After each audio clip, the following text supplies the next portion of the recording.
Good morning. Well, we have another great day of announcements that we are certainly excited about, and so we will get started. First of all, I will tell you that to my left is someone who has an amazing amount of respect, that commands leadership, but you know him as Judge Byers, you know him as the solution to DJJ, but what I will tell you is he is a Vietnam veteran who has received a Bronze Star, which means a lot to both me and Michael. But he took an agency 10 years ago that was under lawsuit, that had physical abuse, that had sexual abuse, that was in the papers every day. And he has made it one of the biggest success stories in the country. And he did it through hard work. He did it through innovative leadership. He did it through understanding the value of a dollar. And he did it through realizing that we can improve people by culture changes. And so with that, I want to say that, you know, he did an amazing thing. He lowered the recidivism rate in DJJ by 55%. He was the only director this year, understanding our budget crisis, that did not ask for more money of any law enforcement agency, which is impressive in itself. And so with that, I want to let you know that while DJJ is an amazing success story, this is a man that is known as Mr. Fix-It. And we are sending Mr. Fix-It to the Department of Corrections. He is now going to lead the Department of Corrections in a way that he is going to go in there, understand that we are under tough budget numbers, but we also want to improve the lives of people. We want to make sure that we are taking these inmates, we are doing rehabilitation, we are changing the culture of corrections, and we want a success story now coming out of the Department of Corrections. I want to first say that I thank John Osment for his service. I think he has done an amazing job with corrections. I think that he did exactly what he was told to do, and he did it well. And for that, I thank him for his service. This is not about John Osment not doing something well. This is about John carrying the ball in a time that we needed it carried, and now having Judge Byers take that ball and create a success story in corrections that commands the same respect that the story of DJJ carries. So I want to thank the judge. I want to thank Ms. Camille for being by his side, because she is certainly a strength to him.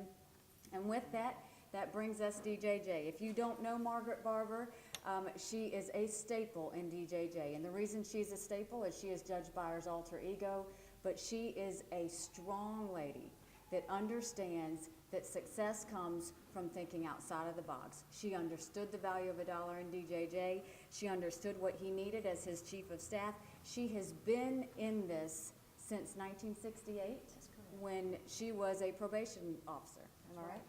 And so this is someone that has lived it. She has lived it. She has led in it. She has been a strength. And so you are looking behind me at an amazing partnership between Judge Byers and Margaret Barber. And I want to thank Evan Barber for also being here, and thank you for being by her side, as behind every strong woman is a very strong man. And so I thank you for that. And so what I want to tell you is to get excited, because you are looking at a partnership that is getting ready to become what was a 60-minute success story in DJJ, getting to become a long-time movie in what's going to be the success story of South Carolina. And so with that, we will open it up to Judge Byers to make any comments that he would like to make. Well, Governor, I want to thank you for the opportunity. I have been delighted to hear the Governor's vision.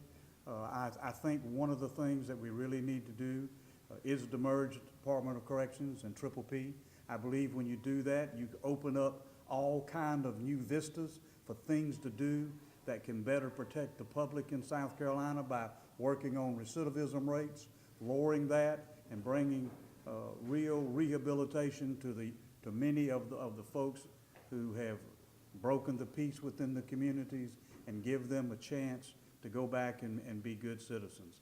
I also want to thank her for nominating Margaret Barber to head DJJ.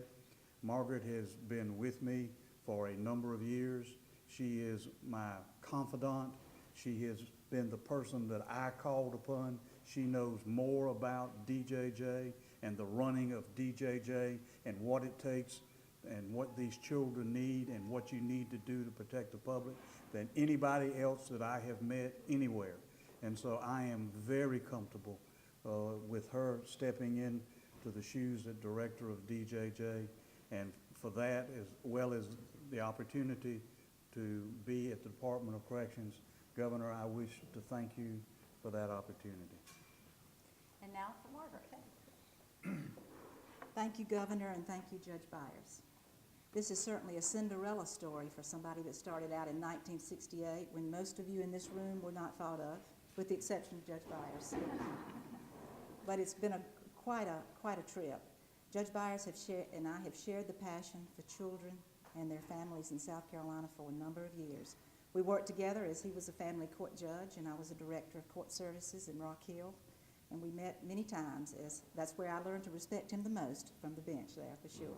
But we have run DJJ, in my opinion, very much like a family. We're positive about what we've been doing, and I want to continue that. I want to continue those efforts in every way possible to continue this to be a 60-minute story for the state of South Carolina. And Governor, I do thank you for giving me that opportunity to give that chance. Thank you.